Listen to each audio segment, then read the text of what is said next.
Too. Hi everyone. Welcome back to the Meta Lighthouse Aldebaran channel. We're Sara and Jason from Meta Lighthouse. We're a love-based organization founded by psychics and scientists working together to create social change through empathy. Today's episode of Dispelling the Myth is about the protest. So this brings us to our mission about creating social change through empathy. Are we able to really create social change through the protest? Is it really effective? It's really happening right now in the world, and we had another subject for today, but we thought that this was the most pertinent thing we could talk about because everybody seems to be affected by it in our country. So let's get into the mind of a person who is contributing to these protests. They're thinking, if I join in with my voice and my body and yell loud enough, and if there are enough of us doing such a thing, we can actually create change. Jason, do you think that this is a true statement? Or would the Guardians say that this is a true statement? No. Social change and change is not necessarily by the loudest voice or the number of bodies. And it's a problem reaction solution. So those that are looking for solutions to certain problems have to really weigh what the reaction will be to the problem. And sometimes when situations like has just happened and continuously happen, they cause a knee-jerk reaction, especially to the supersensitive empath. And sometimes your consciousness just goes right to anger, frustration, and some even violence. These are never the answers to causing social change. When you realize that you're baited, that this is a bait technique, because everybody congregating to this bait and showing up, and some people using violence and making a lot of noise, it actually allows for the baiter to make another move. If no one showed up, or if all those people got together and signed their names to signatures to papers that were presented to lawmakers, you'd get more done than showing up and dismantling structures that are already there. I'd like you to go back for a moment because you're talking about those who bait. Now, who are you talking about, Jason? Well, who are the baiters? The real baiters, you don't see them because they're not in this human flesh. You see, some people make poor decisions because they're being used from other forces that are non-human per se. And so what I mean is baited. For example, you can sometimes see evidence of the bait. The trash can in front of the man that was murdered, essentially, has the number 666 on it. So it shows you in plain sight where the energy is coming from as far as the bait. It's like, here's some cheese. So everybody reacts to it. I'm not saying that you shouldn't react, but you have to choose your reaction wisely to gain the solution that you're really looking for. So are you saying that it's a satanic force that created the violence to begin with? And the satanic force also knew that people were going to protest it so that that same force could also come up with a solution. Correct. And that force feeds on chaos and disorder. It's like fuel. So if you're baited by a dark force such as that, and dark forces use dark agendas, so you don't have to look too far to look above the human and realize that this is dark. And you can, again, look for the little evidences like the 666 or other little symbols, right? And so the knee-jerk reaction is, people were looting and fires and, violence. And that's what it wants. It wants you to show up with anger because it feeds off of that energy, which does what? Nothing for the empath or for peace or prosperity. It feeds the baiter, which you'll never see. because it's not in plain sight, so to speak. So for those of you out there who are empaths, or you're someone who feels energy, you'll know that you're feeling what's happening in the world when you wake up in the morning. It's just really a stressful feeling. So it's easy to get pulled into that energy, and what it does is just amplifies the energy even more as opposed to diffusing it. So I want to talk for a minute about the peaceful protest. What would you say to that? A person who shows up, with loving thoughts, and they're there with signs or whatever. Is that an effective measure? The answer would be no. Whether it's a Quaker or the spectrum to Timothy McVeigh, those don't create the change. You have to deal with the law, people, and you have to deal with metaphysical energy and a psychic mind to really create the change. The people that are the Quaker side of the spectrum with peaceful signs, at the end of the day, in the ivory tower looking down, did nothing. Didn't even do anything for them. When the baiter wants energy because it's hungry and it feeds off chaos and fear and violence, then the Quaker doesn't feed that energy. So all that does is satisfies the Quaker. Equally, you have Timothy McVeigh, which is the furthest on the spectrum of protest, which is bombing a federal building. What did that do? It killed a lot of federal agents, a lot of children, and it got him murdered by the government. So that did nothing either. So the point is, problem, reaction, solution. You're always going to see the problem so long as evil is at the helm and it gets hungry. And when it gets hungry, these things flare up. So it's never going to stop until peace really does overrule darkness. So it's very strategic in its measure, and it's how you choose to react that creates the change. They're trying to change. These people are going up not against the lawmakers, because the laws in and of themselves, yes, some need to change, but it's consciousness, it's culture, that needs to change. So you said something that's significant, because I think the mindset of the protester is that, if there is enough of us out here, we're going to change the law, and the law is going to change, racism or the violence. Well, that's kind of folly, because a law will never change racism. You can't change someone's consciousness with a law. That's foolish. You might be able to strategically make things fairer for some or punitive for others related to racism, but that's all the law can do. This has to do with consciousness and culture, and light and dark.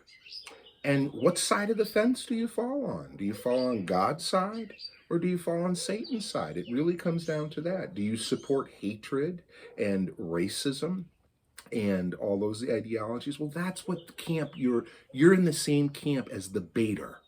You're in the same camp as that invisible one that's behind the cop, just pushing him to not get up. So it's consciousness that needs to change, and you can't do that with protesting. What's smarter than going down and throwing rocks or pacifism or violence is to take all those signatures, all those names, and address it to the lawmakers, and then at the same time, a unification of consciousness shifting, which is when there's more minds gathered towards a specific goal with intent. That's how you change it. You don't change it by the reaction, such as what's happening. They need to get clever. So we, as you guys know, we run empath support groups, and there are empaths in our groups who get very upset about what's happening in our country. And they're very easily baited because they feel the energy and they have a triggered emotional response to that energy. And they want to, they just get angry. They don't know what to do. They might want to protest, but they're just, I find that it creates an instability within the empath consciousness, within your energy body.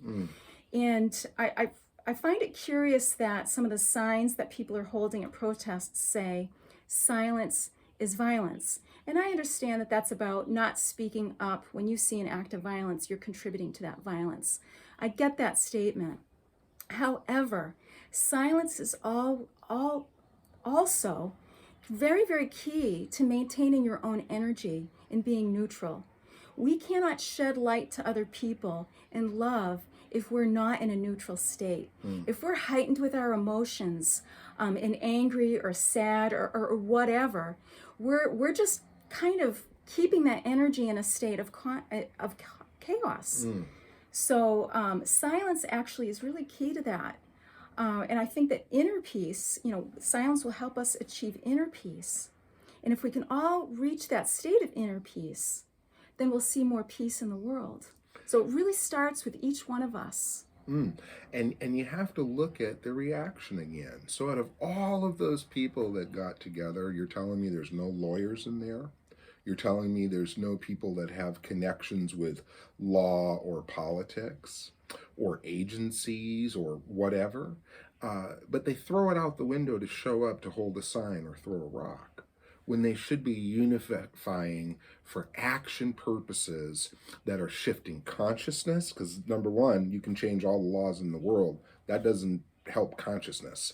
But they should be looking at shifting consciousness and also looking at whatever skill set they have and utilizing that with action to address the problem. And they have to understand too what they're not seeing. When Satan uses a bait, he has 3 other moves he's waiting to use, conditional on your reaction to that bait. So if you give him the chaos, he feeds on that, so it gives him strength. Even if you're smashing the elite's buildings, it's strength to him or her, whatever you want to call it. But the reality is, by giving that the power, it continues to allow for a second move to come in, because that force thinks at least 3 moves ahead of what you're doing. So the first move was the murder. What that force is waiting for is more chaos, more corruption, more degradation to allow for the second move of probably military state. So you don't want to help their hand by reacting in a way that benefits their solution. So what you're saying is they fully anticipate the reactions of people, because we're very predictable as a human race, right? Yes. So like Jason said, they have it, it's a chess game. Correct. So we know that there's going to be protesters. We know there's going to be violence and, They want cops it. killed or whatever happens. I want don't it. want to predict that, but so that they can bring in the military. Exactly. What they're banking on is that it causes so much anger that, they even help it along, and maybe even send in certain people that are infiltrated into the protests, that are ones throwing rocks, starting fires, and doing all these things just to amplify that energy. Why? Because it's the second agenda of what they wanted, which is to bring in the military. So by you showing up, giving them what they want, it's their solution. So you have to ask yourself, it's their problem, their bait. So you have to outthink it and say, what's their end game? What's their solution to this bait? How do I react to their bait? And if you react a certain way, you have your own solution. Your solution should be towards peace and kindness and empathy and, of course, non-racism and, satanic agendas. But sometimes when you think you're doing a good thing with your reaction, you're just been baited, you fed into their hand, and they're hoping that people shoot cops probably. When I say they, I'm not targeting a human being. I'm not targeting a set person. The conspiracies are so far from just people. Well, we're very solution-oriented people as empaths. So I would like to talk about some solutions that we have for people who want to know what they can do to contribute to social change through empathy.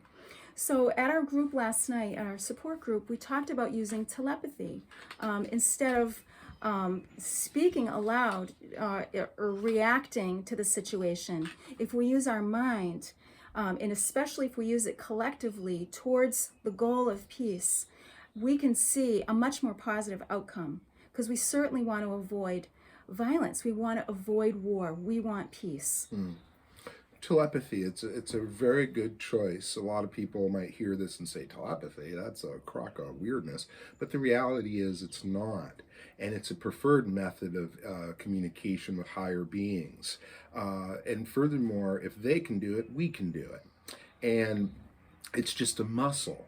So if you were to target certain individuals with your own consciousness and with your telepathy and reach them in a metaphysical way, you're able to, and then the more bodies you have, the more impact. So if you took all those bodies that congregated with all that energy that feeds Satan and chose instead to congregate but with your consciousness in numbers and psychically and empathically target, whether it's the law, whatever it is, you're going to see quicker change, more towards an outcome of peace than you will of a military state. And so what you're witnessing right now is it going to go this way or is it going to go this way? And that depends on consciousness. And I just want to add, you don't have to be quote unquote psychic to use telepathy. You don't have to hear, have clairaudience or clairvoyance. You have a mind and you have a spirit, right? So all you need to do is just project your thoughts towards that goal. That's what we're talking about with telepathy. It's not something weird and foreign. It's really, really natural. And for those Christians out there, when Jesus says in the biblical text, when 3 or more are gathered, I am in the midst. So what he's showing you with that is, protesting as far as gathering is very important because he's with you. And the more numbers you have, the more you can create change. And if you're a Christian, you can just translate that to prayer. When you pray silently, you're communicating with spirit through telepathy. It shouldn't be such a scary word. We're all able to use it. We all have that ability. So why don't we all gather together now and do this? And let's see what the outcome can be. And again, think clever. We just went through this COVID thing, right? Again, problem, reaction, solution, masks, social distancing, but who's at the helm of that? And just when they got that to be a certain level, in comes the racism. So you have to start thinking in the future and say, well, their moves, meaning not people, but the metaphysical moves using people are going to lead us this way or lead us that way. So we're just saying it's so important that you just, even when you see a bait or a wrong or a satanic agenda, you don't just knee-jerk react. You don't just run into the fire and give them what they want. It's if no one showed up, if literally no one showed up, Satan wouldn't know what to do with himself. He would have no reaction to his bait. That's like a hunter throwing out bait, not getting anything. It's frustrating if you're relying on that to eat. So it's like that. And if nobody showed up, but yet took that same energy and made it constructive, you would see the change for the light agenda so fast and so furious. Light and dark struggle. Light doesn't just turn on the light and everything's better. There's baiting going on. So again, metaphysics, rule physics, and once you understand that, you're able to see the bait clearly and make better decisions. Timothy McVeigh, he didn't make a great decision. He's dead. The Quakers, God love them. They're pacifists. They're great. But do they really contribute to change? No. So, when Jason and I first started communicating with the Guardians of Light, one of the first things they told us was that racism needed to be eradicated. And we, at the time, this was in 2012, there wasn't really a lot going on in terms of, violence against blacks, at least not in the media. So I thought to myself, well, is racism really that big of a deal in this country still? But sure enough, we started seeing a lot of things happen since those messages were coming into us. The Ferguson, Mississippi, and South Carolina, et cetera, et cetera. So it's really been brought to the forefront of our consciousness. So the answer is, what are we going to do about it? Right, and when we were told this from the Guardians, they also told us about, racism and all these isms. And in order to transfer into evolution of peace, these things have to be dealt with. So that's why they're spurring up. Part of it comes to light because it's an ill, and it needs to be looked at and eliminated and dealt with. And so are we going to do that, or are we just going to allow Satan to continuously feed when he wants to, give him what he wants, and things stay the same? So the choice is yours, and it's all about the reaction. The reaction is key. Well, I find a lot of reaction in social media, and people just can't stop talking about it, and they get themselves all worked up into a frenzy. And that in and of itself contributes to the problem.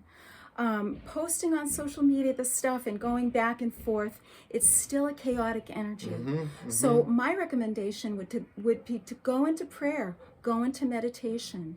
And, we really, our energy is so important. It has a ripple effect on the people around us. When you're at home and there's an argument in your home, you can feel that energy. It just lingers, So we really want to project love and empathy, even towards the perpetrators of the violence. Right, and to add to that, just like when you drop a rock in the puddle, it ripples. So if you're giving the darkness it's what it wants with the way you're reacting, that ripple goes into the solution. So the solution leans towards darkness. So it serves, the end game is still for the dark. And furthermore, those ripples go out and affect all humanity. Every human being is connected. Whether they believe it or not, it's irrelevant. It's just the way it is. So when those ripples go out, you could be 2,000 miles away from the inner city, but you wake up with anxiety, worry, fear, and you look around and it's beautiful outside, and you say to yourself, why do I feel this way? And that's why, because you're a symbiotic being, and we're all connected. And this is why the guides came to us and said racism, poverty, these are the things that need to be dealt with. And they are being dealt with. And it's going to continue to flare up in our face anytime the darkness is hungry and anytime we're not growing. To change racism is not law, it's culture. It's culture. Racism is taught, it's in you. It's culture. So, Jason, you've had a couple of interesting solutions for these situations where white cops are killing black men. So, I'd like to hear you talk about what your solution would be. My solution would, first of all, right away, to take a white cop from any rural place and put him in an inner city of a black community is folly. Now, if you're doing it for educational purposes or things like that, there might be some goodness to it. But reality is the black race should have black cops governing their own race. Just like you wouldn't want to take black cops and put them into an all-white community and have them dictate what's going on with that community. It's folly.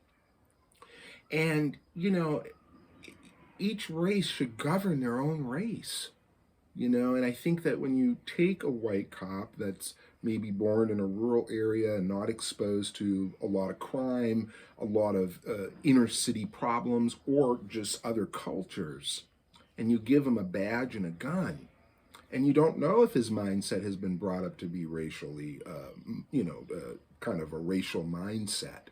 That's the other thing. People should be screened on what their mindset is. And it's not that, there's not room for people. If you're a racist, well, maybe we have a place for you over there, but it's certainly not going to be over here, because you're going to feed into that, again, satanic agenda, and there's going to be a feeding frenzy. These are the probabilities. So my solution would be black cops govern black communities, Asian cops govern Asian communities, white cops govern white, and crossovers when there's educational purposes and learning things. You have to relearn culture. If the black cops had a white cop come in, but took the backseat motive just to observe and kind of see what the culture is about, then they'd have a better understanding of how to deal with that culture. Very interesting. I'd like to see if something like that would happen. Okay, what else did we want to talk about today? I think that, I want to go back to the inner peace creates outer peace. It all starts within each one of us. When we talk about consciousness, we don't need to necessarily talk about your consciousness. It's really all about ourselves, being at peace with ourselves. And then we don't need to fight. We don't have hatred. We reach a state of just loving all people because we're all part of the same, human family. So I guess we'll leave it at that for today. The inner peace leads to world peace. We do want to share with you in a future episode some information that we've gotten about the origins of racism, and it goes back very, very far. We're talking about ancient Egypt, long, long ago. So we look forward to talking about that with you, and we're so happy that you joined us today. And we also want to make mention that we're open to taking questions from people. So if you want to send us in a question to our website, we're metalighthouse.org. That's meta, M-E-T-A, lighthouse.org. Reach out, communicate with us. We'd love to hear from you. Have a wonderful day and stay peaceful, people. Bye.